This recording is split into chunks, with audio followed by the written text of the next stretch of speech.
शांति जी अपने पति आलोक जी के साथ अपने बेटे बहू के पास मुंबई अपने घुटने के इलाज कराने आई थी। हालांकि उन्होंने अपने बेटे आकाश को बहुत मना किया कि वो अपना इलाज यहाँ वाराणसी में करा लेगी, वहाँ भी अच्छे डॉक्टर और अस्पताल है। लेकिन आकाश ने कहा, माँ डॉक्टर तो मिल जाएंगे लेकिन आराम तो नहीं मिलेगा ना। फिर तुमको घर के काम और पापा की दवाइयाँ, ये सब काम भी आपके जिम्मे ही आते हैं। और स्नेह और खुशी भी यही है, उन दोनों से और बच्चों से मिलना जुलना भी हो जाएगा। माँ प्लीज मान जाओ ना। बेटे के इतना विनती करने पर शांति जी मान गई और मुंबई आ गई। माँ पापा के आने से आकाश बहुत खुश था, लेकिन आकाश की पत्नी रक्षा खुश नहीं थी। जो लाख छिपाने पर भी उसके चेहरे के हाव भाव से साफ पता चल रहा था। पढ़ी लिखी आत्मनिर्भर रक्षा देखने में बेहद सुंदर और प्रतिभा संपन्न थी। वो पेशे से एक सॉफ्टवेयर इंजीनियर थी। शांति जी स्वयं पढ़ी लिखी नहीं थी, लेकिन उन्होंने अपने तीनों बच्चों को शिक्षित और आत्मनिर्भर बनाया, क्योंकि उन्हें शिक्षा का महत्व पता था। इसलिए उन्होंने अपने बेटे के लिए बड़े अरमान से पढ़ी लिखी आत्मनिर्भर रक्षा को अपनी बहू के अपनी बहू के रूप में चुना। घर में हर काम के लिए बाई आती थी। रक्षा घर का कोई काम नहीं करती थी, क्योंकि उसे घर के काम में कोई दिलचस्पी नहीं थी। इस बात से शांति जी और आलोक जी को भी कोई परेशानी नहीं थी। वो समझती थी कि रक्षा ऑफिस के कामों से थक जाती है, इसलिए घर और ऑफिस दोनों के काम एक साथ संभालना ऐसा संभव नहीं है। लेकिन रक्षा ऑफिस से सीधा आकर मोबाइल में लग जाती या छुट्टियों में अपनी सहेलियों के साथ घूमने चली जाती। शांति जी को आए 2 सप्ताह हो गए थे, लेकिन रक्षा ना तो उन लोगों के पास जाकर कभी बैठती थी और न ही बात करती थी, बस काम से काम बात करती थी। शांति जी के आने के बाद आकाश ने घर में फुल टाइम नौकरानी एक दी थी, जो सारा घर का काम और शांति जी और आलोक जी से जुड़े सारे काम संभालती थी। और जो चीज नौकरानी नहीं बना पाती थी, रक्षा वो बाहर से ऑर्डर कर देती थी। जैसा खाना बन जाता था वैसा ही खाना पड़ता था। शांति जी को उसका बनाया हुआ खाना पसंद तो नहीं आता था, लेकिन बेटे बहू की खुशी के लिए मुस्कुराते हुए खा लेती थी। एक दिन शांति जी ने आकाश से कहा, बेटा रक्षा बहू कुछ बोलती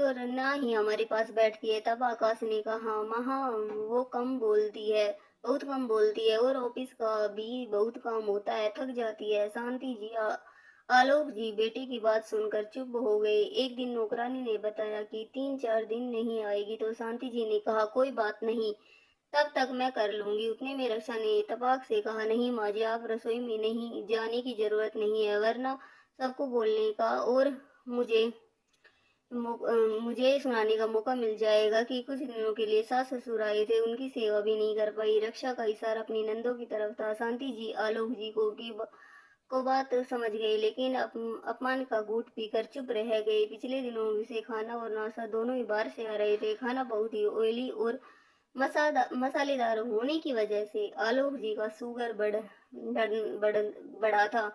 अगले दिन शांति जी सुबह सुबह बिना पूछे रसोई में चली गई और चाय बनाई। बिना शक्कर की चाय आलोक जी के लिए और मसाले की चाय खुद के लिए और बहू बेटे के लिए बनाई और आवाज देकर जगाया। चाय देकर आकाश तो खुश हो गया, लेकिन रक्षा का मुंह बन गया। शांति जी चाय रक्षा को पकड़ाई तो रक्षा ने बुए चढ़ाकर करके रक्षा ने कहा, हाँ माँ जी, मैंने आपको कहा मना किया था ना रसोई में जाने से। तब शांति जी मुस्कुराती हुई गई, कहा, बहू तू तो बस चाय का मजा ले, कोई तुमसे कुछ नहीं कहेगा। अगर कोई कहता है तो उसे मेरे पास भेज देना। 1 सप्ताह तक अब शांति जी घर के सारे काम किए, लेकिन क्या मजाल जो रक्षा ने मदद करने की जगह कभी झूठी तारीफ की हो।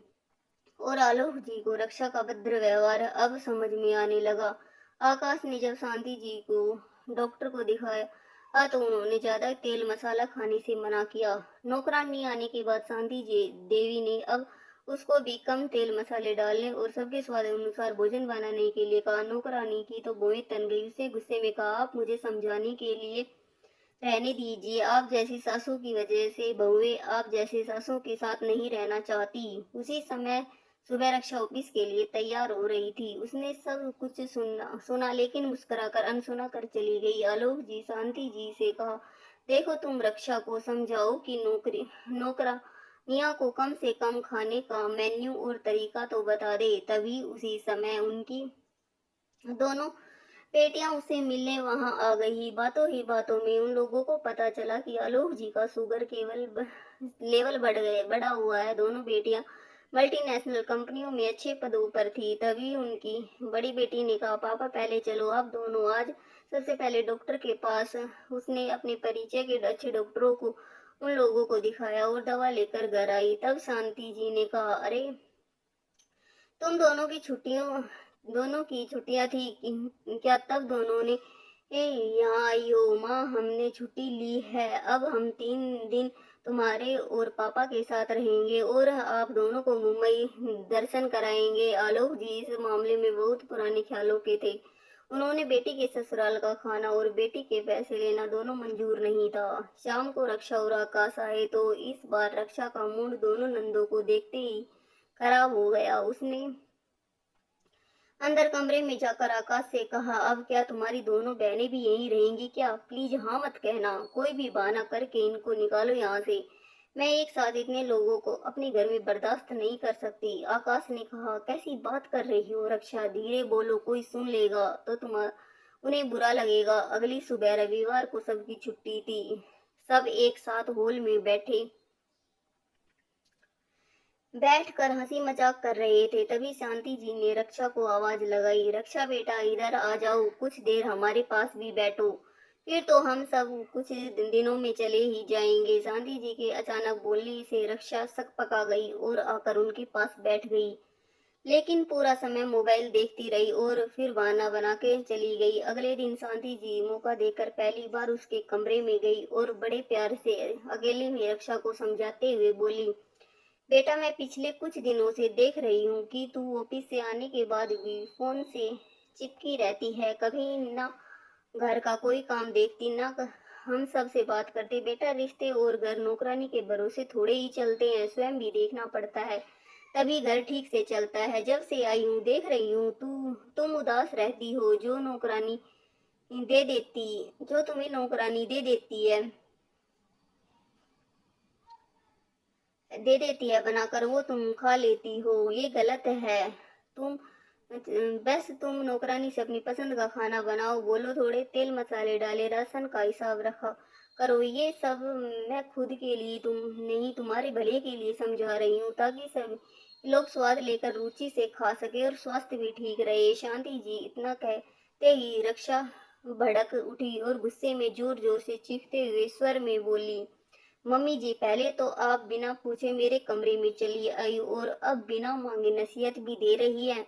आपने हम बहुओं को समझ क्या रखा है क्या? हम बस एक चलती फिरती मशीन है जो घर का सारा काम चुपचाप करते रहें और सबके ताने भी सुनते रहें और एक चूक तक भी न करे। आप के बेटे की तरह मैं भी तो दिन भर मेहनत करती हूँ, मेरा भी दिमाग खर्च होता है, तो क्या मुझे थकान नहीं होती? क्या मेरा मन नहीं करता कि मैं भी घर में आराम करूं? मुझे पता है ये सब आप अपनी बेटियों को दिखाने सुनाने के लिए कर रही हैं, उनको बताना चाहती हैं कि मैं कामचोर हूँ क्योंकि मैंने 3 दिन बाहर से खाना ऑर्डर कर दिया। अगर मैंने बाहर से खाना ऑर्डर कर दिया तो क्या गलत है? आपको तो समय से आपकी पसंद का खाना मिल ही रहा था ना, फिर क्यों गई आप मेरी रसोई में ताक झांक करने? राशन बर्बाद हो या खाना, अब से क्या मतलब? पैसे मेरे बर्बाद होते हैं ना तो होने दीजिए, मैं कमाती हूँ जहाँ और जैसे मर्जी करे खर्च करूँ, आपसे मांगती तो नहीं, ना ही आपकी तरह किसी पर आश्रित हूँ। और आपकी सामान्य जानकारी के लिए बता दूं कि आप बाहर काम करने वाली अधिकांश महिलाएं ऐसे ही करती है। और हाँ, ये घर के काम मुझसे नहीं होते, न तो मैंने कभी किए हैं ये काम और न ही मुझे पसंद है। मैं आपकी तरह कोई अनपढ़ गंवार घेरूली महिला नहीं, कामकाजी महिला हूँ। शांति जी अवाक रक्षा का मुंह देखती रह गई। दरवाजे पर खड़े आलोक जी दोनों बेटियों और आकाश को समझ ही नहीं आ रहा था कि हुआ क्या है जो रक्षा अचानक इतना चिल्लाने लगी। इधर शांति जी अपमानित नजरें झुकाएं सोचने लगी कि क्या इसलिए लोग पढ़ी लिखी लड़की को बहू बना कर लाते हैं कि ससुराल आकर के बड़ों और माता पिता समान सास ससुर का जवाब देकर उसकी बेइज्जती करे? क्या पढ़ लिख कर अपने सारे संस्कार भुला दिए जाने चाहिए? तब आलोक जी ने कहा, वाह री हमारी पढ़ी लिखी कामकाजी बहू, जिसे ये तक नहीं पता कि बड़ों से जिसे ये तक नहीं पता कि बड़ों से बात कैसे करते हैं। बड़े से बात कैसे करते हैं। वो मेरी पत्नी को गेरूली गवार औरत कह रही है। तो तुमको सामान्य जानकारी के लिए बता दूं कि इस गवार महिला ने तुम्हारे पति को भी संस्कार और शिक्षा दी है और हमने अपनी बेटियों को आत्मनिर्भर बनाया है। लेकिन इसका मतलब ये कतई नहीं है कि वो अपने बड़ों का सम्मान भूल जाए। तभी उनकी बेटी ने कहा, भाभी आपके इसी व्यवहार के कारण हम एक शहर में रहकर भी कभी नहीं मिलते, क्योंकि आपको हमारा आना जाना और भाई से मिलना बात करना पसंद नहीं। हम आज तक अपने संस्कारों के कारण ही चुप थे, क्योंकि आप हमारी बड़ी भाभी हैं। लेकिन आज आपने ये करके अपने मान सम्मान के साथ रिश्ता भी खो दिया। हम अपने माँ बाप को लेकर जा रहे हैं, लेकिन अब अगर आप चाहेंगी तो भी हम आपसे रिश्ता नहीं जोड़ेंगे। चलिए माँ। रुको माँ, आकाश ने कहा, आज तक मैं चुपचाप इसकी सारी बदतमीजी बर्दाश्त करता रहा, इसकी गलतियों पर पर्दा डालता रहा, जिसका नतीजा ये हुआ कि आज इसने आपका ही अपमान किया। अगर मेरी माँ ने औरतों पर हाथ उठाना सिखाया होता तो आज मैं तुम्हारा वो हाल करता कि तुम कभी बोलने लायक नहीं रह जाती। लेकिन अब तुम मुझसे ये उम्मीद कभी मत करना कि मैं तुम्हारे माता पिता का सम्मान करूंगा या उनसे कभी बात करूंगा। जिस तरह इस घर में मेरी माँ मेरी बहन नहीं आ सकती, उसी तरह अब तुम्हारे माँ बाप भी मेरे घर में कभी दिखाई नहीं देने चाहिए। अब तुम सोचो क्यों, और क्योंकि मैं कुछ ना भी करूं अपने माता पिता के लिए तो भी उनकी दो बेटियां सक्षम है, लेकिन तुम तो अकेली हो अपने माँ बाप की। इतना सुनते ही रक्षा ने तुरंत रंग बदल लिया और उसने कहा कि ये तुम कैसी बातें कर रहे हो आकाश। तुम चाहते हो मैं माँ जी से माफी मांग लेती हूँ, लेकिन प्लीज ऐसी बात मत बोलो। माँ जी, आकाश को वो समझाओ, आखिर मेरी माता पिता के प्रति भी तो इसका कोई कर्तव्य है। उनके तो कोई बेटा नहीं है, उनका इकलौता सहारा तो मैं ही हूँ। शांति जी ने नजर झुकाई, सिर्फ दो टूक कहा, बहू मैं अनपढ़ गंवार घरेलू महिला हूँ, मैं किसी को क्या समझा सकती हूँ। और उसी समय अपनी बेटियों के साथ चली गई और मन ही मन सोचने लगी, अगर पढ़ लिख कर ऐसा बनना हो तो मैं अनपढ़ ही ठीक हूँ। रात में आलोक जी ने शांति जी से कहा, क्या सोच रही हैं आप? जो हुआ उसे एक बुरा सपना समझकर भूल जाइए। एक दो दिन में अपने घर वापस चले जाएंगे। अभी आपका पति काबिल है जो आपकी जरूरत को पूरा कर सकता है। नम आंखों से आंचल से आंसू के पहुंचती शांति जी ने कहा, आप तो जानते हैं जी, हमने घर परिवार और बच्चों को एक सुसंस्कृत वातावरण में पाला है, ताकि भविष्य में हमारे तीनों बच्चे और बहू मिलजुल कर एक साथ रहेंगे, एक दूसरे के काम आएंगे। और अपने बच्चों को हमने हमने हमारे भरपूर समय दिया, कभी अपने बुढ़ापे के बारे में नहीं सोचा, भविष्य के लिए कोई बचत नहीं की, जिससे वे बड़ा होकर एक अच्छे नागरिक बनकर शांतिपूर्ण प्रेम और सद्भाव के साथ जीवन यापन कर सके। पढ़ी लिखी बहू भी ये सोच कर लाए थे, लेकिन हमारी सोचा हुआ कुछ भी नहीं हुआ। और वो इतना कहकर पका पककर रोने लगी। क्या दोस्तों आपको भी आसपास ऐसी बहू है? प्लीज कमेंट में जरूर